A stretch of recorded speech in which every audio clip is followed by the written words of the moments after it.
Assalamualaikum warahmatullahi wabarakatuh. Waalaikumsalam warahmatullahi wabarakatuh. Alhamdulillahirabbil alamin. Wassalatu wassalamu ala asyrafil anbiya'i wal mursalin wa ala alihi wa ashabihi ajmain. Bapak Ibu yang dirahmati Allah Subhanahu wa taala, segala syukur kepada Allah. Shalawat salam kepada Nabi kita yang mulia Nabi Muhammad sallallahu alaihi wasallam. Alhamdulillah, pada kesempatan sore yang berbahagia ini kita berkumpul di satu ruangan aula yang sangat luar biasa dalam satu acara, yaitu rencana tindak lanjut, yang mana pada kesempatan kali ini dengan tema mewujudkan kebugaran dan semangat melalui sport education model, yang mana dalam kesempatan kali ini insyaallah yang akan menjadi narasumber kita adalah Bapak Tio Yusdianto.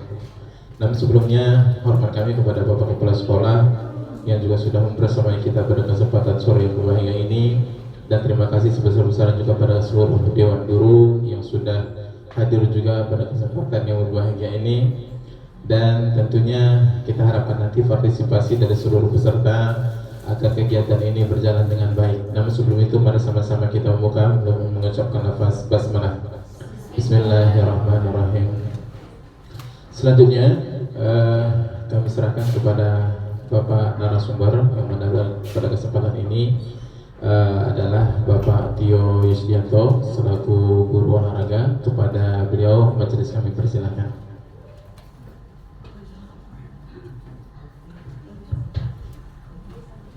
Terima kasih.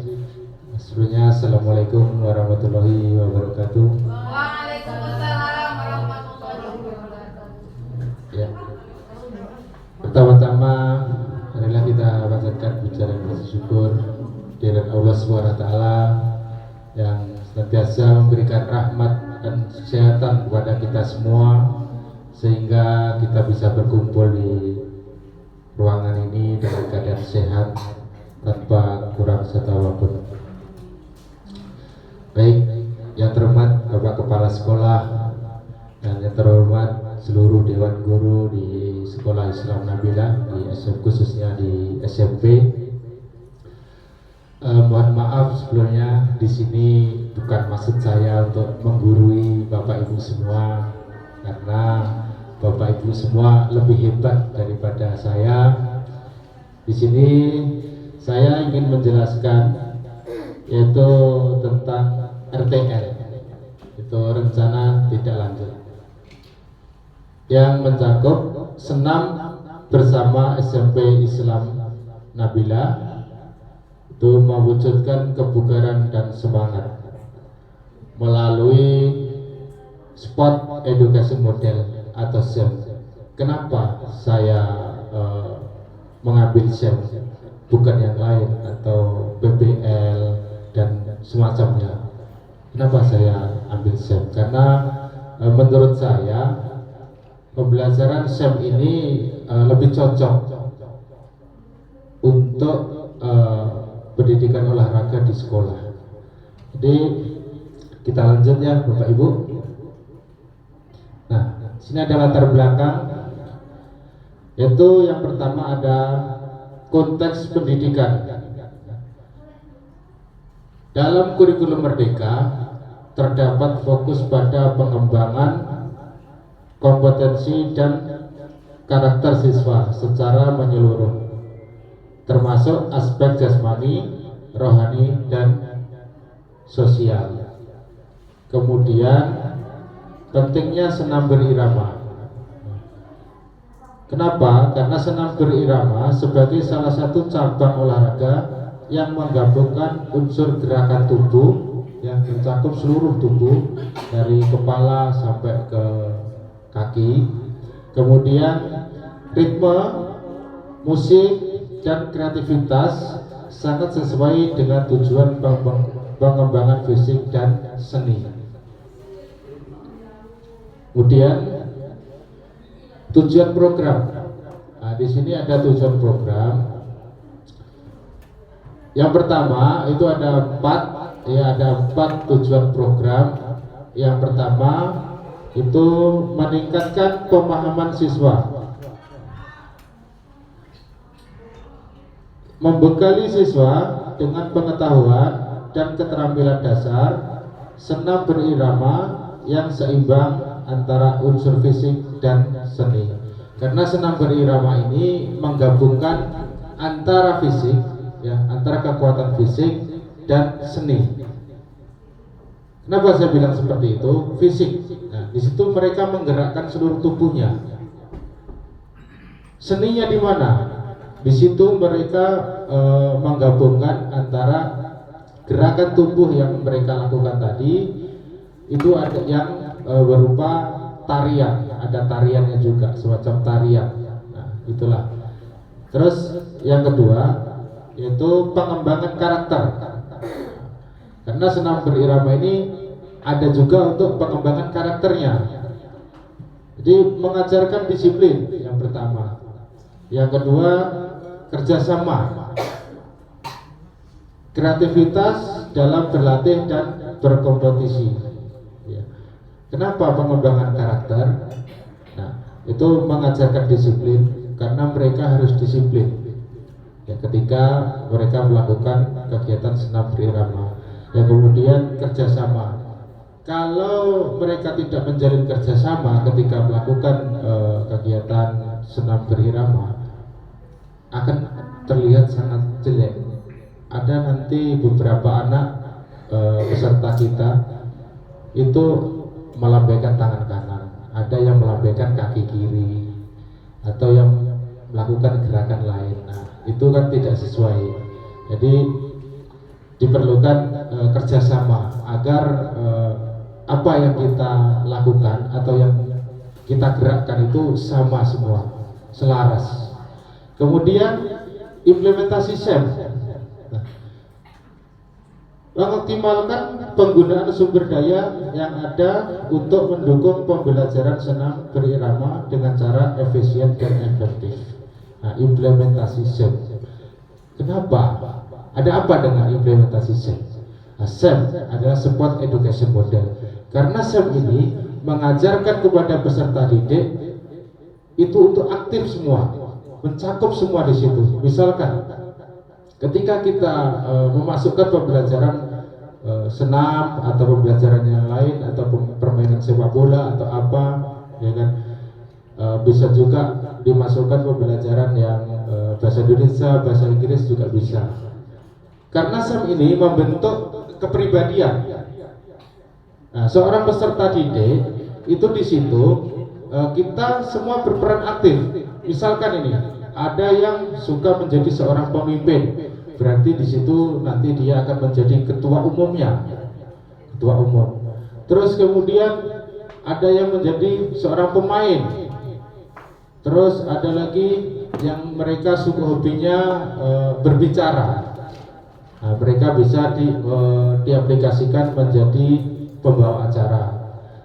Dia hobinya tampil, istilahnya berwibawa, berpidato. Nah, dia bisa dijadikan untuk memberikan kata sambutan kepada di situ mereka ketika mau mengadakan kompetisi. Terus ada misalkan yang suka dia itu berdoa. Nah, jadi dia di situ membuka dan memimpin doa bersama. Terus kemudian ada yang menjadi seorang pelatih atau instruktur dalam senam itu. Kemudian ada yang jadi juri, ada yang menjadi peserta. Jadi semua siswa itu aktif di situ. Jadi sesuai dengan kemampuan dan keinginan yang mereka miliki. Di situ ada. Kemudian keterlibatan orang tua dan komunitas. Jadi keterlibatan orang tua dan komunitas ini gunanya meningkatkan keterlibatan orang tua dan mendukung kegiatan ekstrakurikuler senam berirama. Ya. Sini ada deskripsi model SEM. Ya. Sport Education Model adalah model pembelajaran yang mengembangkan 3 aspek utama, yaitu yang pertama sport, ya, aktivitas fisik yang melibatkan keterampilan motorik dan kekuatan fisik. Nah, di sini menggabungkan antara kekuatan fisik dan keterampilan motoriknya. Seperti yang sudah saya katakan di awal tadi, mereka menggabungkan antara fisiknya, kekuatan fisiknya dan motoriknya untuk step-step gerakan yang mereka lakukan. Kemudian edukasi, itu pengajaran nilai-nilai dan pengetahuan yang berkaitan dengan karakter, etika, serta sportivitas dalam olahraga. Nah, di dalam edukasi ini peserta didik itu diajarkan tentang karakter, kemudian etika, serta sportivitas dalam berolahraga. Jadi walaupun kita di situ bersaing atau bertanding, kita selalu ajarkan kepada peserta didik, walaupun kita musuh, ketika bertanding kita harus selalu menjaga sportivitas. Kemudian model, cara atau metode yang digunakan untuk mendidik siswa melalui kegiatan olahraga yang menekankan pada partisipasi aktif dan pembelajaran berbasis pengalaman. Nah, seperti yang tadi saya sudah katakan, cara atau metode yang digunakan untuk mendidik siswa melalui kegiatan olahraga yang menekankan pada partisipasi aktif. Nah, di sini siswa dituntut untuk berperan aktif semua. Seperti yang di pertama tadi saya katakan, siswa bisa memilih perannya masing-masing. Ada yang suka menjadi seorang wasit atau pemimpin, nah, mereka jadi wasit. Ada yang suka menjadi juri atau tim penilai, ya, mereka yang menilai sendiri, menilai temannya sendiri. Kemudian pembelajaran berbasis pengalaman. Nah, di situ mereka bisa menggali pengalaman, ya, ketika dia di luar melakukan pertandingan atau apa, di situ pasti mereka akan tahu, oh ternyata pertandingan itu seperti ini.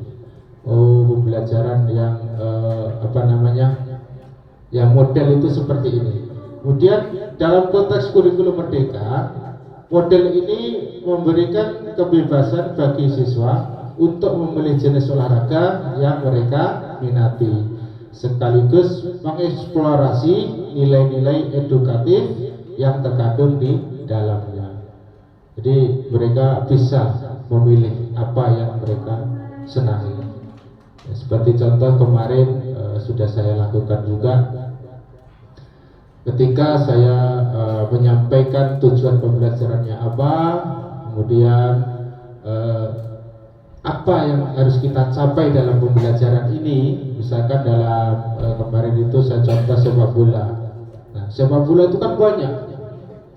Contoh sepak bola itu banyak juga. Senam juga banyak. Ada menendang, menyundul, menggiring. Tapi itu semua hanya satu atau dua saja yang masuk dalam tujuan pembelajaran.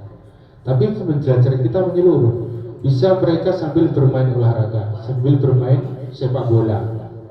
Tapi yang kita nilai hanya tujuannya tadi apa, misalkan menendang menggunakan kaki bagian dalam, nah, itu saja. Seperti itu. Kemudian setelah selesai masih ada waktu sekitar 20 menit, 30 menit, mereka bisa mengeksplorasi dirinya. Apa kesukaan saya? Misalkan saya suka bulu tangkis, nah, mereka main bulu tangkis. Mereka suka basket, nah, mereka melakukan basket, seperti itu. Kemudian capaian langkah. Nah, di sini ada 4 capaian langkah yang harus kita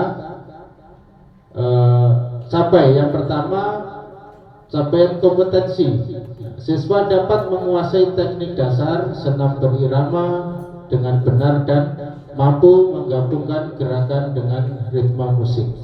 Nah, jadi dalam penilaian yang pertama itu ada siswa dapat menguasai tekniknya. karena di dalam senam berirama banyak teknik-teknik yang harus kita pelajari.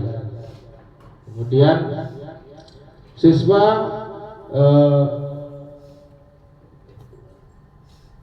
mampu menguasai seluruh elemen yang sudah kita tetapkan. Kemudian peningkatan prestasi, meningkatnya prestasi dalam kompetisi senam berirama tingkat sekolah dan daerah. Jadi setelah kita melakukan pelatihan, kita melakukan pembelajaran, kemudian ditambah ada ekstrakurikuler, kita bisa meningkatkan kompetensi siswa itu untuk mengikuti lomba atau apa di tingkat sekolah atau di tingkat daerah. Kemudian keterampilan sosial, terbentuknya sikap kerjasama, rasa percaya diri, dan kepemimpinan dalam kegiatan kelompok. Nah, ini ketika peserta didik itu dimasukkan dalam kelompok. Ya, jadi apa yang harus mereka ketahui ketika di dalam kelompok itu ada sikap kerjasama. Jadi mereka harus kerjasama dengan kelompoknya. Untuk apa bertujuannya? Untuk menghasilkan apa namanya ya? Bahasanya apa ya? Untuk menghasilkan apa ya? Setelah kita melakukan kerjasama itu gunanya untuk apa? Menghasilkan apa? Kekompakan ya. Nah, menghasilkan kekompakan, ya, penyesuaian. Karena setiap individu ini mempunyai karakter yang berbeda. Misalkan ini saya dengan bapak kepala sekolah, karakternya pasti berbeda. Ya, iya kan bapak ibu? Pasti berbeda karakternya. Mungkin bapak lebih agak sedikit kalem. Kalau saya kadang agak sedikit gampang naik darah atau tambah marah mungkin ya, ibu. Ya mohon maaf. Terus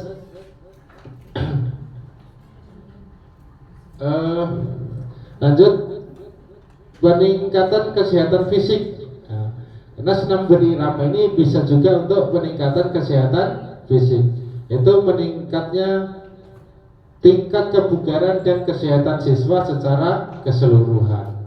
Jadi ketika siswa itu misalkan kayak di sekolah kita itu ada kegiatan senam bersama. Nah, itu bagus untuk siswa sebenarnya. Kenapa? Untuk meningkatkan kebugaran siswa, ya, meningkatkan kebugaran siswa, kemudian kesehatan secara keseluruhan. Karena senam berirama ini menggerakkan seluruh tubuh, ya, jadi semua bergerak. Terus kemudian lanjut, Bapak Ibu, langkah-langkah program. Nah, jadi ada langkah-langkah program, itu ada 5 langkah-langkahnya.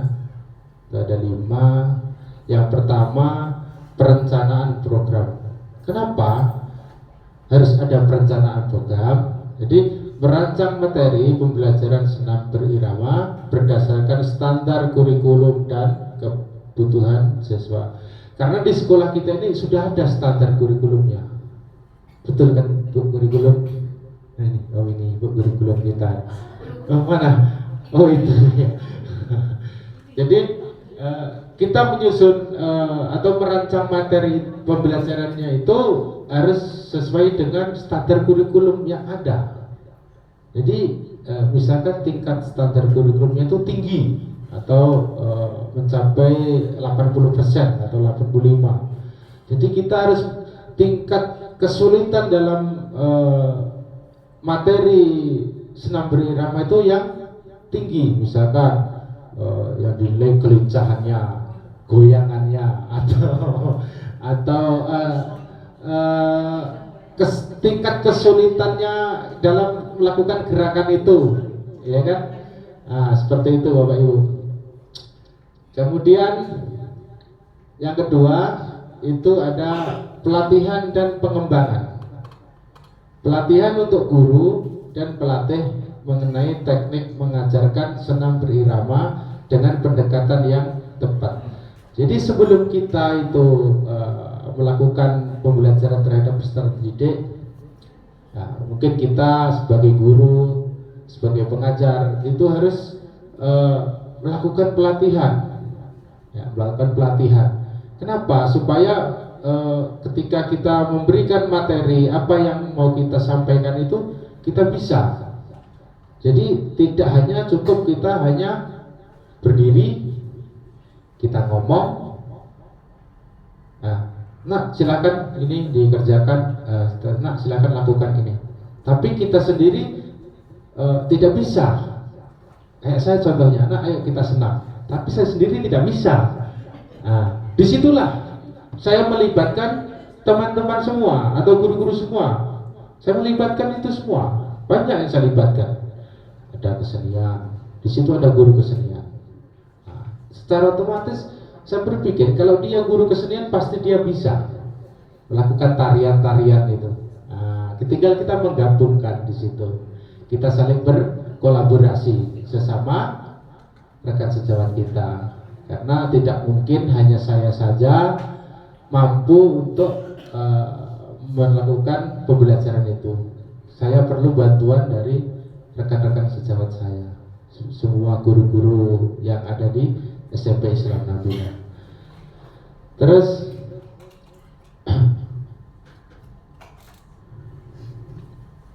yang ketiga itu ada praktek langsung. Nah, yang ketiga itu harus ada praktek langsung, Bapak Ibu. Harus ada itu praktek langsung. Maaf Pak, membelakangi Pak ya.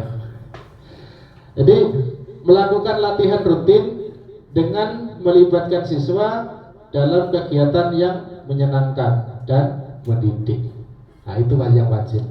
Nah, jadi ketika kita belajar, siswa tidak boleh tertekan sebenarnya, Bapak Ibu. Siswa itu harus merasa senang, bisa mengeksplor dirinya. Tapi ketika seorang peserta didik itu sudah tertekan, dia pasti secara tidak langsung hilang. Dalam pengembangan dirinya itu hilang. Dia tidak bisa mengeksplor dirinya, tidak mampu untuk mengembangkan dirinya. Padahal dia mampu sebenarnya. Nah, itulah yang harus kita gali. Bagaimana caranya? Nah, supaya anak ini bisa mengeksplor dirinya, yaitu dengan cara apa tadi? Iya, lakukan pembelajaran yang menyenangkan. Lanjut, tadi sampai berapa ya Bapak Ibu ya? Nomor berapa ya? 3 ya? Oke, sekarang 4 ya? Iya. Yang keempat itu ada kolaborasi dengan orang tua. Nah, harus ada juga kolaborasi dengan orang tuanya. Kenapa? Jadi mengadakan pertemuan untuk menjelaskan betapa pentingnya peran orang tua dalam mendukung kegiatan ini. Jadi walaupun kita itu melakukan banyak kegiatan, ya, tapi ketika orang tua tidak mendukung, ya tidak bisa. Misalkan contoh nih kayak saya, kemarin saya adakan ekstrakurikuler futsal di Kandaun, karena kan itu kegiatan di luar sekolah. Di sana juga perlu biaya untuk membeli minum, terus kemudian sewa lapangannya. Saya harus koordinasi dengan orang tuanya peserta didik ini. Setuju tidak? Karena dia sudah membayar di sekolah, tapi ada kegiatan lagi di luar, mereka harus bayar. Nah, setuju apa tidak orang tua ini? Ya, kemudian alhamdulillah setelah kita bernegosiasi, ada beberapa wali murid yang bertanya. Kemudian ada beberapa wali murid yang menekankan seperti ini, memberikan masukan atau apa segala macam, karena tipe-tipe karakter wali murid itu berbeda-beda. Jadi saya jawab, iya Bapak Ibu, saya bilang memang kita perlu biaya di lapangan itu untuk sewa lapangan dan beli minum. Kemudian kita rundingan dengan orang tua itu, kita temui kesepakatan, akhirnya sepakat, alhamdulillah kita jalankan seperti itu, Bapak Ibu. Kemudian yang kelima ya, nah ini harus penting, ini yang kelima ini sangat penting untuk kita, yaitu tentang evaluasi dan umpan balik. Jadi melakukan evaluasi secara berkala untuk menilai kemajuan dan melakukan penyesuaian yang diperlukan. Jadi kita perlu melakukan evaluasi. Setelah apa yang kita lakukan, setelah saya misalkan melakukan kegiatan senam berirama ini untuk membangkitkan semangat dan kebugaran terhadap peserta didik, saya perlu evaluasi diri. Apa yang kurang di situ? Kenapa kok nggak menarik ya? Kenapa kok peserta didik ini tidak semangat?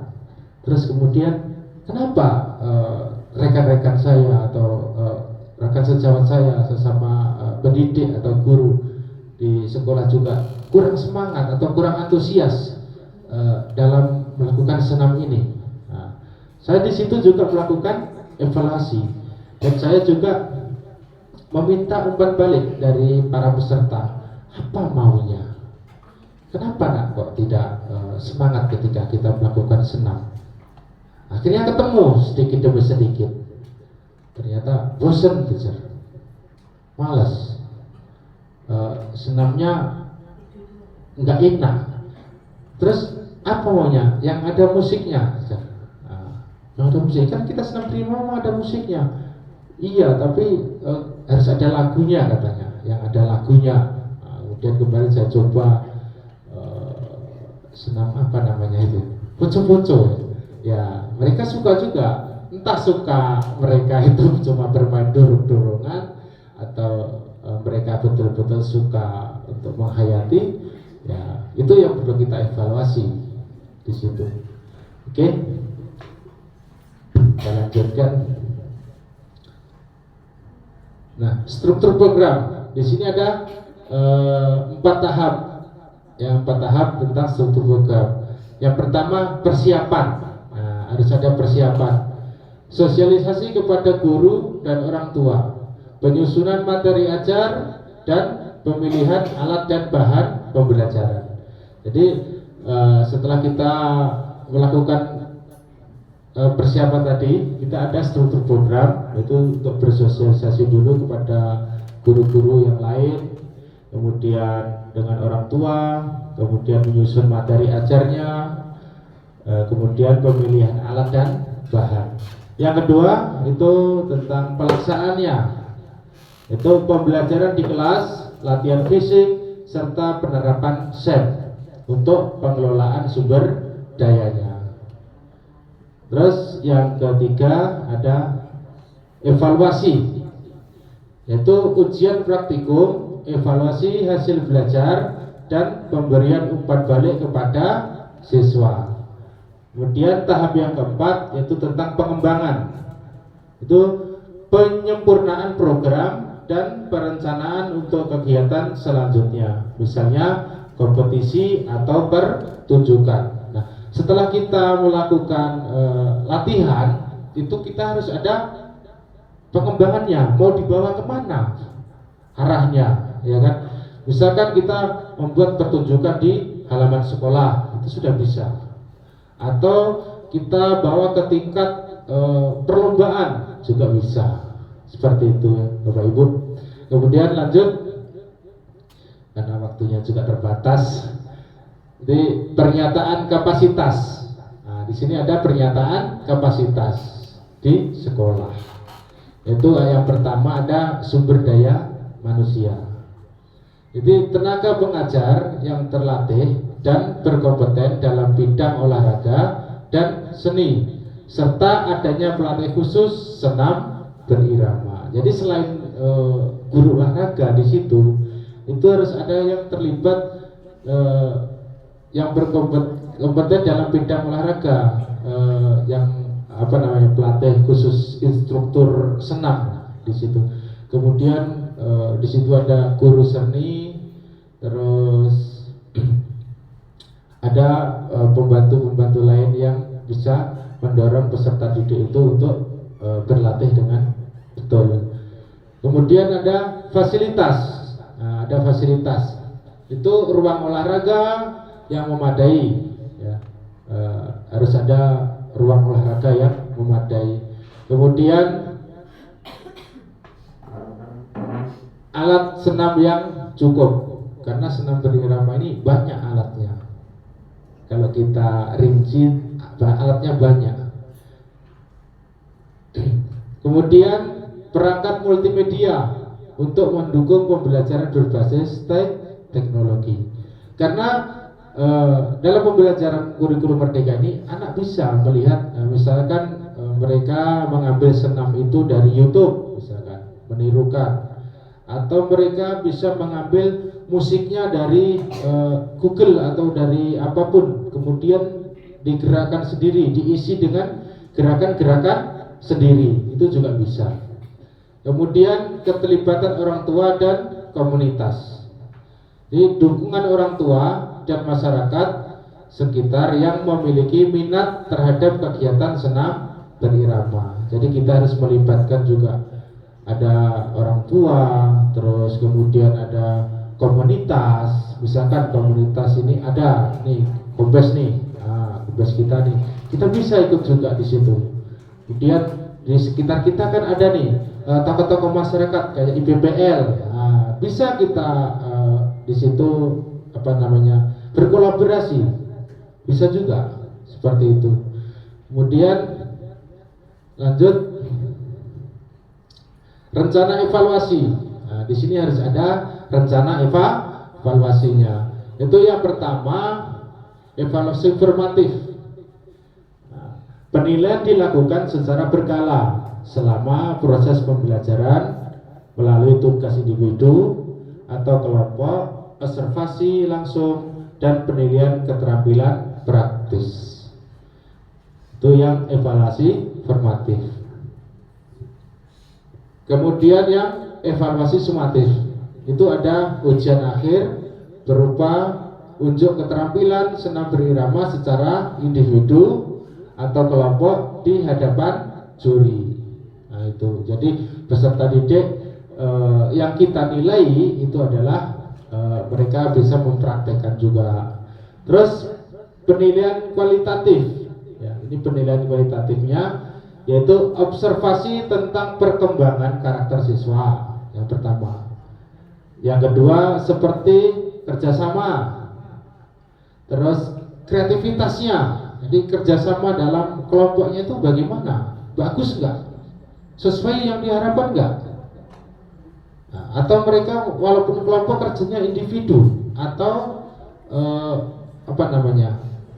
masih berkelompok lagi, tidak mencakup dalam kelompok besar itu tadi. Kemudian kreativitasnya, yang dinilai kreativitasnya itu yang dimaksud adalah mereka menggabungkan senam tadi, gerakan fisik dan seninya. Kemudian disiplin dalam mengikuti latihan. Disiplin enggak? Pasti ada penilaian. Misalkan nih kayak Betty ini, dia sebagai pelatih drum band, pasti dia menilai pesertanya, peserta didiknya dari kehadirannya. Oh, rajin nggak anaknya? Oh, ini bagus, tapi dia tidak rajin, berarti nilainya kurang. Seperti itu. Sampai mana tadi ya?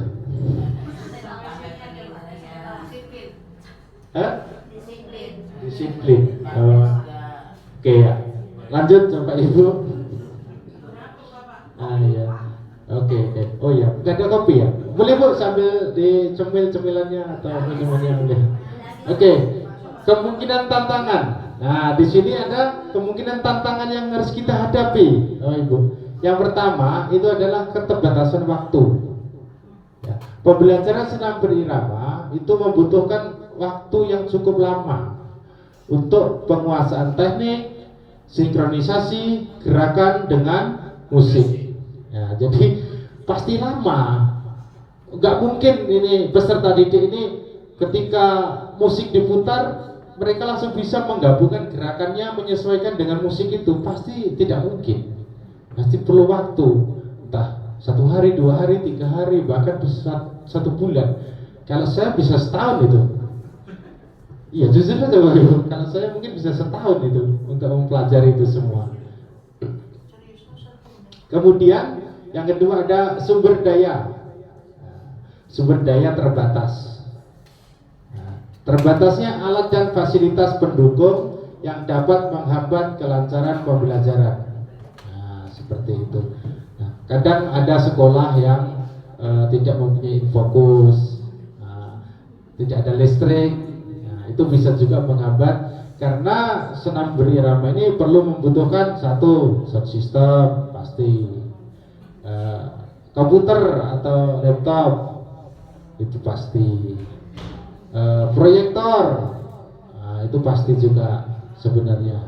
Kemudian yang ketiga itu ada kesulitan dalam pembelajaran.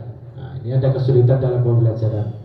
Tidak semua siswa memiliki kemampuan motorik atau keterampilan terhadap senam berirama, sehingga perlu pendekatan yang lebih variatif. Nah, karena peserta didik sama yang tadi saya ucapkan, tidak semua peserta didik itu sama rata dalam perkembangan motoriknya. Misalkan si A dia cepat menangkapnya, melakukan gerakannya, si B dia agak lambat. Kayaknya tadi saya bilang kalau saya mungkin butuh setahun, tapi kalau Yusro tadi katanya bisa 2 hari udah siap. Wah, 1 menit. Nah, itu bagus, itu sangat tinggi. Kemudian tantangan SEM-nya, di mana letak tantangan SEM-nya? Yaitu pengelolaan sumber daya yang terbatas memerlukan strategi yang efektif agar pembelajaran tetap berjalan dengan lancar dan efisien. Jadi di situ tantangannya ya, Bapak Ibu. Jadi kita harus bisa mengelola sumber daya yang terbatas.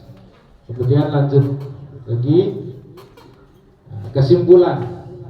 Sini ada kesimpulannya, yaitu pentingnya integrasi senam berirama dalam kurikulum merdeka. Senam berirama memberikan manfaat fisik dan mental yang signifikan bagi siswa. Terus SEM sebagai solusi. SEM ini sebagai solusinya. Penerapan SEM dapat membantu sekolah dalam mengoptimalkan sumber daya yang terbatas untuk menciptakan pengalaman pembelajaran yang maksimal.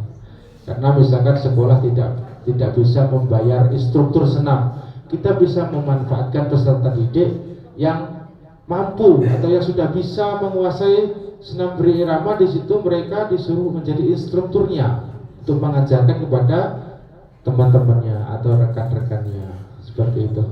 Kemudian ada komitmen bersama. Nah, jadi di situ harus ada komitmennya, yang diperlukan kerjasama antara guru, siswa, orang tua, dan komunitas untuk memastikan keberhasilan program. Jadi pendukung komunitas besarnya itu kita harus memang ketika mau menyukseskan suatu kegiatan, kita harus bisa bekerja sama.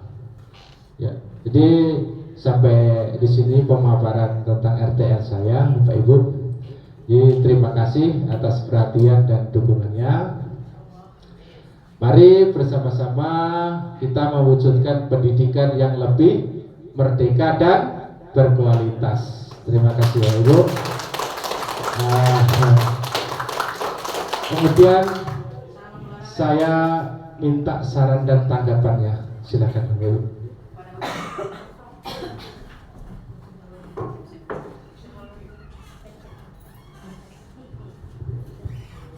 Bismillah, Assalamualaikum warahmatullahi wabarakatuh. Waalaikumsalam warahmatullahi wabarakatuh. Izin Pak Taufik dan teman-teman semuanya, mungkin saya mewakili teman-teman Pak ya. Yang pertama saya minta maaf karena saya terlambat.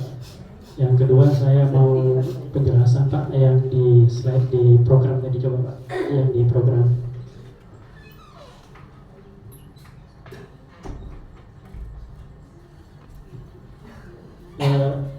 Sebelumnya Pak, sebelumnya satu lagi.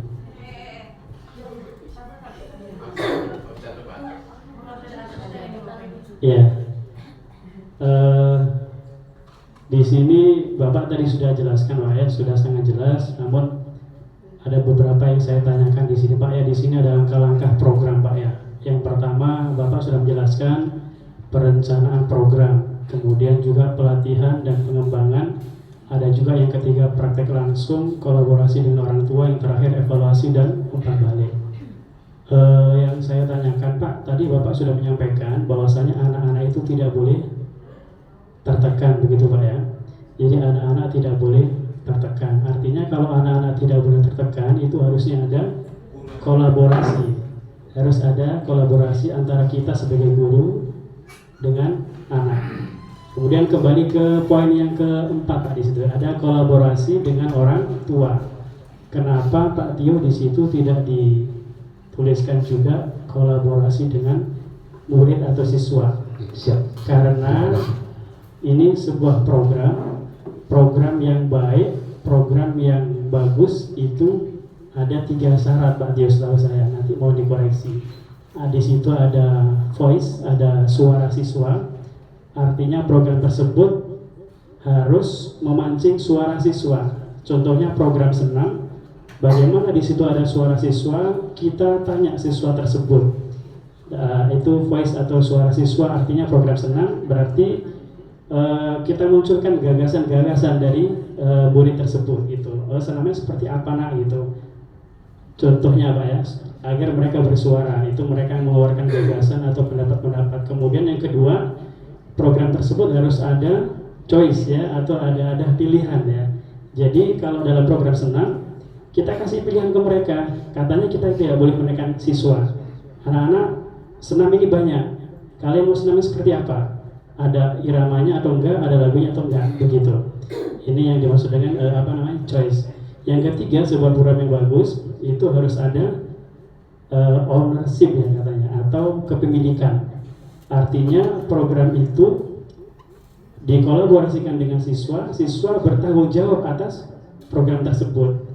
Nah, jadi siswa bertanggung jawab terhadap program tersebut. Jadi kalau program yang ada 3 unsur tersebut, ya insya Allah berjalan dengan baik sesuai yang disampaikan oleh Pak Tio, belajar merdeka. Itu yang saya tanyakan Pak. Terima kasih. Terima kasih Bapak Wakil Kepala Sekolah Pak Rakib, Ustadz Rakib atas sarannya. Jadi nanti bisa saya perbaiki untuk kedepannya, untuk lebih lagi meningkatkan pengetahuan saya, lebih lagi mengeksplor diri saya. Terima kasih untuk sarannya Pak semua, Bapak. Karena waktu yang sudah lama, jadi terima kasih atas partisipasinya semua Bapak Ibu di sini, Bapak Kepala Sekolah, Pak Wakil Kepala Sekolah dan teman-teman semua, guru-guru semua sudah mau menyempatkan waktunya untuk memberikan evaluasi terhadap saya khususnya. Terima kasih. Saya akhiri. Assalamualaikum warahmatullahi wabarakatuh. Saya kembalikan ke Bapak Usman.